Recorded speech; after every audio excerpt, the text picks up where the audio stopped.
1 bedroom, 1 bathroom, a full kitchen, a full bathroom, and even a full laundry room, all within this 520 square feet of basement apartment. And the most important thing is, based on our Airbnb guest reviews, people all love about this design space.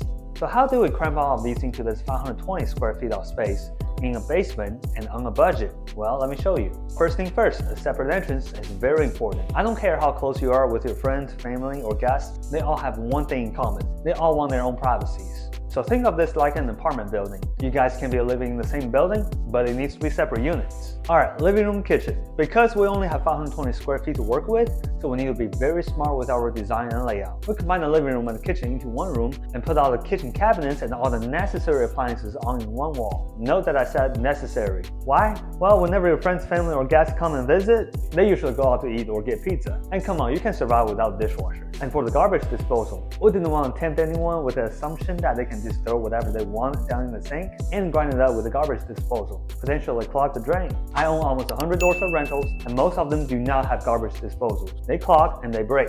It's good to have it in your own home, but for a basement apartment, it's okay to cheap out this time. Plus, this basement is on a water lift system. The grinder pump is only designed for you know what. For floor options, you can either choose tile or LVP floor, luxury, vinyl, plank. We went with tile because I scored a good deal on these tiles. And also, I don't care what they say on the box or what the manufacturer says. Laminate floor is not waterproof or any wood-made materials. I want to just lay it once and forget about it. For a small space like this, try to pick a light color with a busy pattern and try to avoid fat and bulky designs like 12x12 or 12x24 even. And for the rest of the kitchen, especially these cabinets, try to buy cabinets that has plywood boxes. Avoid MDF or HDF, medium or high density fiberboard. They're cheap for a reason. They're pretty much recycled Amazon boxes. And we'll pick quartz as the material for this countertop. Why? Watch this video. I already went through all the pros and cons for all the materials out there for countertops, and I think you will like it. Link down in the description also. By the way, here's a quick hack for you. These floor samples from Home Depot, they make great glass coasters. And the best part is, it's free, don't judge. Also, for a small space like this, details matter.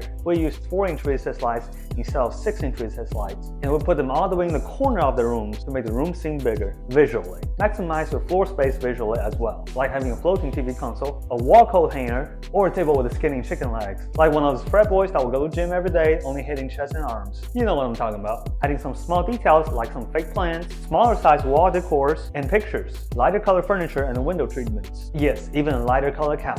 And I know darker color hides stain and dirt better, but investing in a good steam extractor is not a bad idea. It is something very handy to have around, especially if you have kids or pets. Amazon link down below. And comment down below if you have any questions about this space. Alright, the bedroom. A window is a must, and there's a size requirement for it as well. But I know 30 by 48 is more than big enough to meet the code for most of the cities. A queen size low profile bed and a low profile ceiling fan, or 4-inch recessed can lights all the way in the corner to visually make the room look bigger. Also, soundproofing is very important. 2 layers of rock wood insulation, 2 layers of 5/8 sheetrock to further dampen the noise from upstairs. The bedroom location is very important as well. This bedroom is right below the dining room from upstairs, which is the low traffic area. Try to avoid having it under a kitchen, living room, or master bedroom, or a kid's bedroom. Alright, the bathroom. This bathroom serves both a bedroom and a living room kitchen, and we have a walk-in shower instead of a tub. Why? Less space and more age-friendly. We chose a small pattern tile and tiled it all the way to the ceiling to make the shower seem bigger. Yes, I know fiberglass is cheaper, but not by much, and it looks way too cheap to me. These small details make the room seem bigger too. Mount the vanity light as high as you can so you can find the biggest mirror size-wise that you can fit above your vanity. Also put a shower fan and a light switch on the same leg, so whenever you turn the light, the fan is turned on as well. Less likely to have mold problems from the shower steam, unless someone just won't take their shower in complete darkness. Plus, it's called a fart fan for a reason. Whenever I want to let it out, I want to let it out. Hey, I'm Asian, I'm lactose intolerant, and I like my coffee with milk. Sorry, children.